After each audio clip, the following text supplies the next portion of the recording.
nag Mamadou Mouhamed Ndiaye. jërë ngeen jëf kawteef gu xonq cooy yu la ñuy l'observateur xëy di nit li ci anam wu xonq cooy bil yéenekaay bi sëriñ Abdoul Aziz Sy ibn sëriñ Moustapha Sy Jamil mi faatu woon keroog altine fukki fan ak benn ci weeru janvier ndekete doomam ju góor ju toll ci ñaar fukkat ak juróom-ñett moo ko rey paaka la ko jam ba mu jaare ca faatu yéenekaay bi nañu bii sëriñ bi faatoo ami xibaar yu ñu doon ruumandaat ak doon ko ngunum-ngunumee ci anam yi sëriñ bi faatoo ci la takk deree demee ca kër ga fekk ñu fa waaji ñu di ko wër ba fekk ko ci këram nga nekk Baobab fii ci Ndakaaru jàpp ko journal bi nañu bi ñu ko jàppee moom waaji weddiwul ne moo rey baayam nee na li tax mu faat ko moo di dafa gis ne kenn joxu ko cër ci famille bi dañu koy doy dal ak di ko tuutal l'observateur nañu bi enquêteurs yi interrogé yaayi waaji ngir am ci ay xibaar yu gën a yaatu li leen yaay ji xamal moo di waaji ànduloon ak xelam melokaanam woowee sax a taxoon ñu ko doon aay muy ñëw ci kër gi fajoon nañu ko ba muy tane ndànk-ndànk waaye dafa jekki-jekki rek yëf yi dikkalaat ko moom waaji rey baayam l'observateur nee nañu police teg na ko loxo bu noppi ubbi na ci enquête sa mbir mu ñu enquête ba ko doon atte démb ci tribunalum Ndakaaru xëy na di jóge ci yéenekaay yu bari ñu xëyandool mu di mbirum ndem si Yàlla Hiba Thiam Walf Quotidien L'As Vox Populi l'Observateur La Tribune Les Échos Source A Le Quotidien ak lii Quotidien ñoom ñëpp xëy nañu bind ne ñi ñuy tudd ci mbir mi ñaar fukki fan ak juróom-ñaar ci weeru janvier ci la yoon di wax lan la dogal ci ñoom Le Quotidien nañu juróom-ñetti weeri kaso moom la procureur bi sàkku ñu tëj leen ko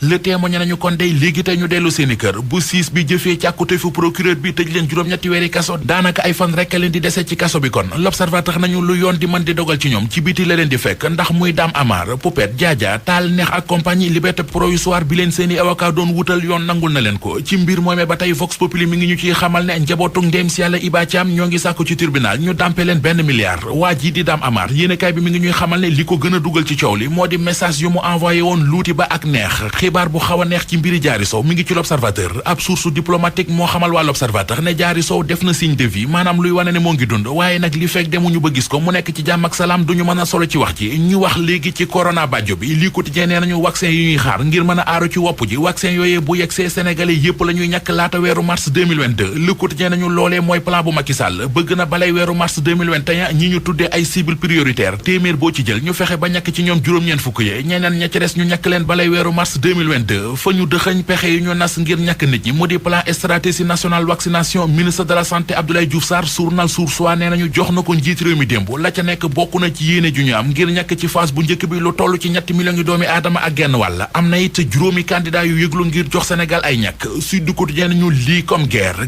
des vaccins li yéenekaay bi gis ne moo am ci coronavirus bi Pfizer BioNTech Moderna ak AstraZeneca ku ci nekk ci ñoom mi ngi fëgg ab dënnam di wax ne vaccin mooy bu baax bi suñum réew di Sénégal nag Sud nee nañu vaccin chinois yi la gën a jox bopp docteur Annette Seck mi jiite pharmacie nationale d'approvisionnement di wax ci xët mu njëkku yéenekaay bi ne chambre froide yi mën a tax ñu denc vaccin yi ci moins 80 degré amul ci réew mi professeur Daouda Ndiaye moom it mi ngi yëglu ak di leeral ne vaccin yi mën naa dox ci miim réew te du mën a dox ci réew ma ca des laas nañu li am ba des daal moo di balay weeru mars wi ñu jëm di jeex état bi dana tàmbale ñàkk nit ñi séntu ci football katu Sénégal bii di Kalidou Koulibaly mu jugee ca Naples ga muy football ñooñee nañu xam ne Kalidou Koulibaly 73 milliards moo ko fay tax a jugee kilifa yu Naples ñoo ko wax yëral xët mu njëkk record yéenekaay Laurentiis bokk ci kilifa yu Naples nee na équipe bu ci bëgg Kalidou Koulibaly te amoo 73 milliards su yoboo nga fàtte ko